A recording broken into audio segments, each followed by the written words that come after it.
Hello everybody, este es otro programa de su canal Cultura Reformada, Reformando la Cultura, presentándole a la gente la que tiene la cara fea, que es la verdad. Y en este podcast vamos a hablar de los tiempos modernos, cómo piensa el hombre moderno. Muchas personas dicen que estamos viviendo en los tiempos modernos, en en los tiempos modernos, en la era digital, en la era de la computadora, de la tecnología, de la ciencia.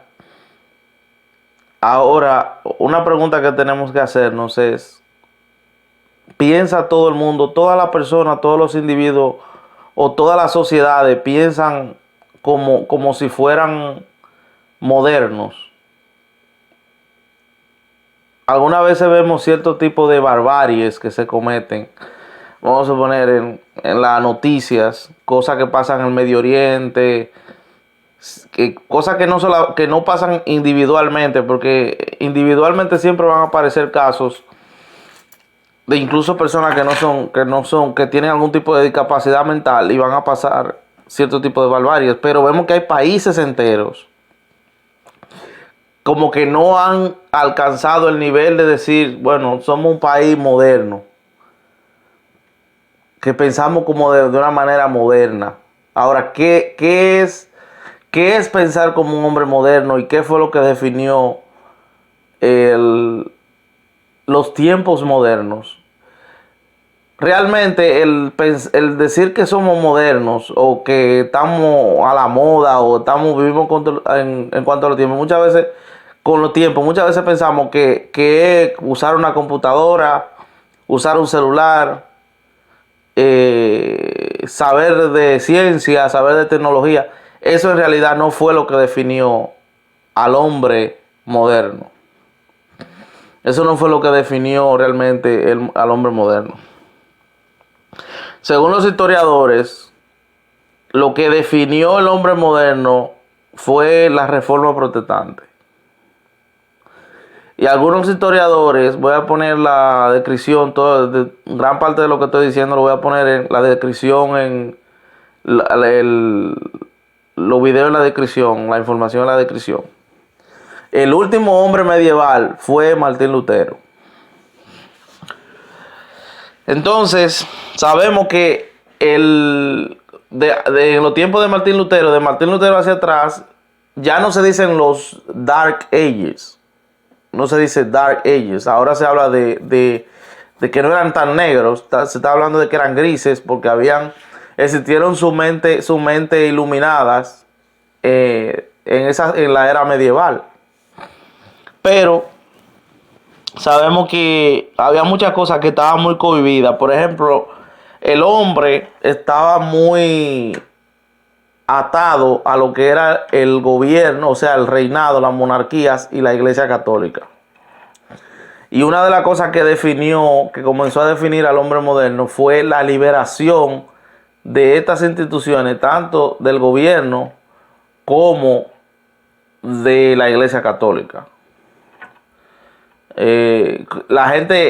Los reformadores comenzaron a pensar de que en vez de yo ir donde un sacerdote a confesar mis pecados, yo puedo solo en mi cuarto orar y confesarle mis pecados al Señor, no tengo que ir donde nadie.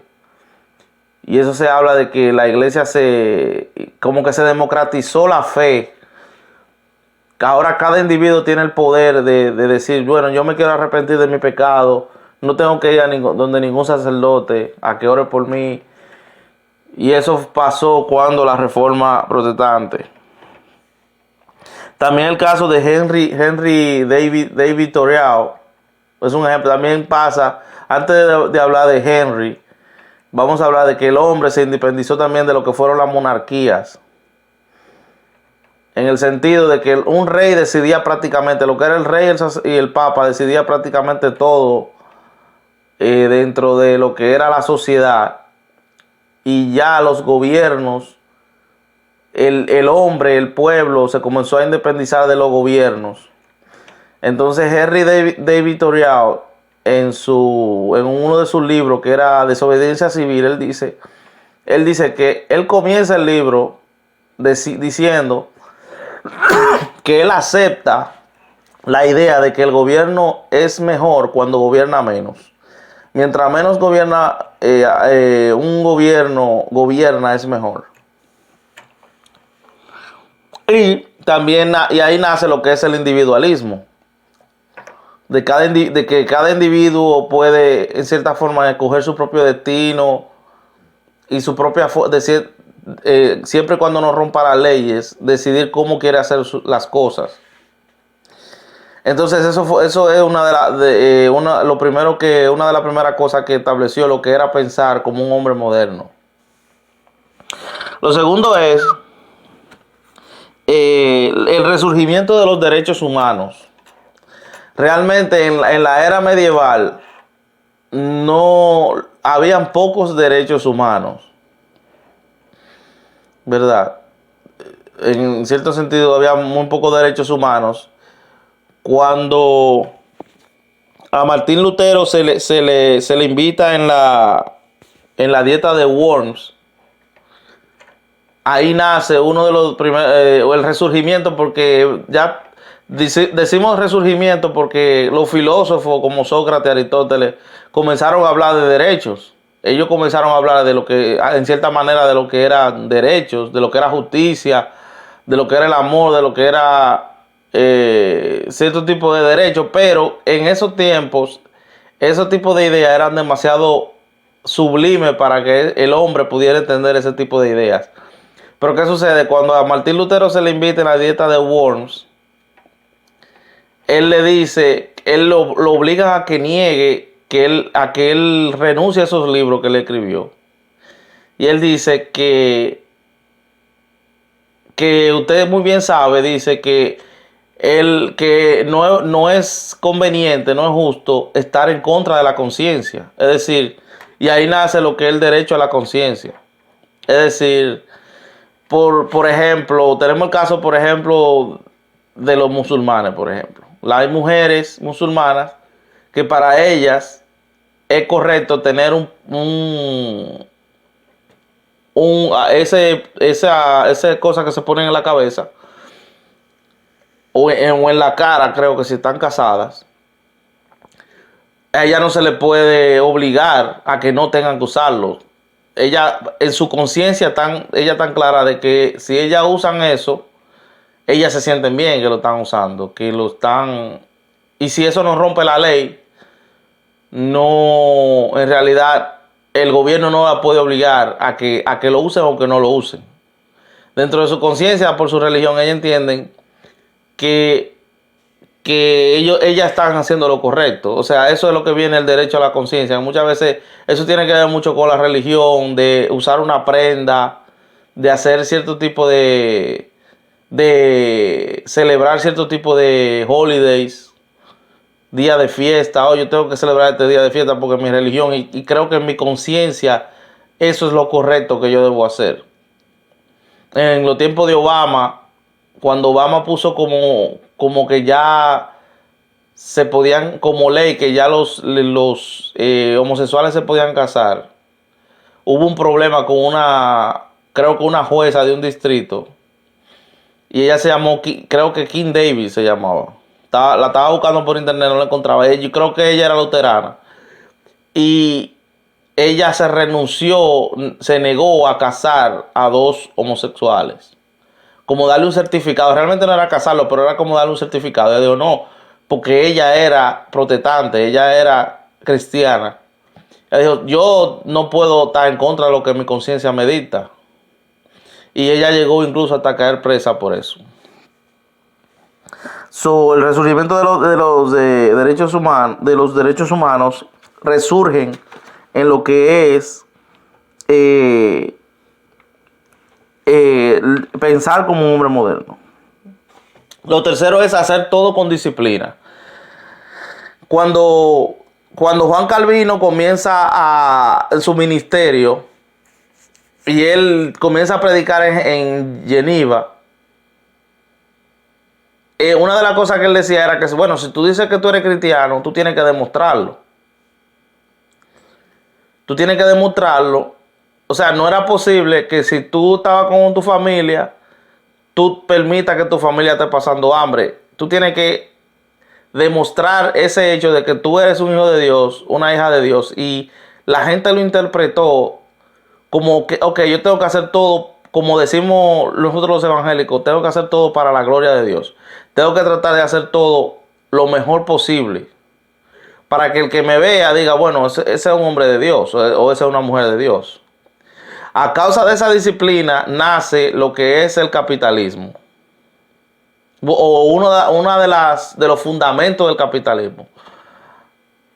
¿Verdad? Las cosas vienen con mejor calidad, el trabajo constante diario, la productividad. Y entonces eso hace un resurgimiento. De ahí viene lo que es el mercantilismo y del mercantilismo pasa a lo que es el capitalismo. Y como ustedes verán, países que son muy productivos, como el caso de Estados Unidos, el caso de Alemania, el caso de los países por ejemplo, Inglaterra, o el caso de los países del norte de Europa, son tan productivos por ese principio.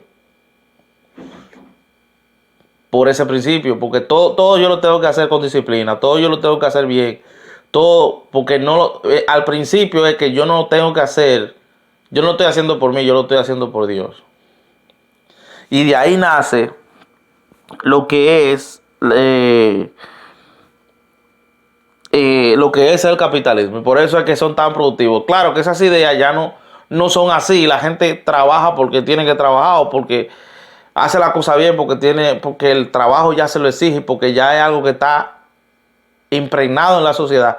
Pero en el principio fue así. Y otra cosa fue el derecho a la libertad de pensamiento. En los tiempos de la era medieval, el único que podía interpretar la Biblia era el Papa. Y entonces los reformadores dijeron que no, que cualquiera puede interpretar la Biblia. Ahora hay una cosa, lo que es interpretación privada y la correcta interpretación. Se cree que una persona cuando va a un instituto bíblico tiene una correcta interpretación. Mientras que una persona que no va a un instituto bíblico y solo estudia en su casa tiene una interpretación privada de las escrituras, que no son dos cosas completamente, no son dos cosas iguales.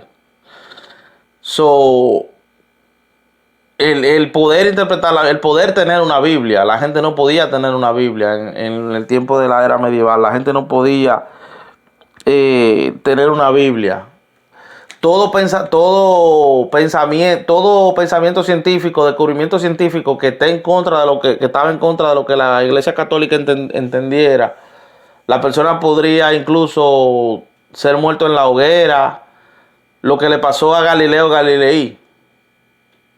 Galileo Galilei dijo, uno de sus descubrimientos que él vio, él dijo, la Iglesia Católica pensaba que era el sol que daba vuelta alrededor de la Tierra, pero no porque la Biblia lo dijera, sino porque hubo otra persona, no me recuerdo, creo que fue Copérnico que dijo que eso era así, y vino Galileo Galilei y dijo que eso no era así, que era la Tierra que daba vuelta alrededor del Sol. Y a Galileo Galilei no lo quemaron, no lo mataron, pero lo encerraron. Creo que duró preso el resto de su vida.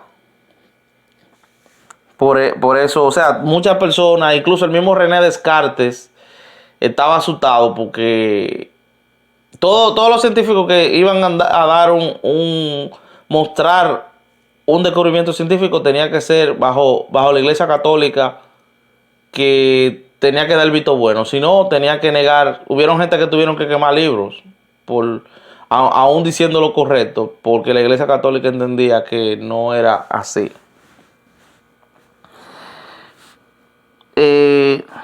Y por último, el nacimiento de la diplomacia. Lo que es hacer diplomacia, eso viene de los tiempos modernos, porque antes hacer guerra a un país con otro, eso era de lo más fácil. Siempre los países vivían en guerra, no había ningún tipo de diplomacia, o si había diplomacia era muy pobre, se enviaba un mensajero, pero muchas veces el mismo mensajero corría peligro su vida.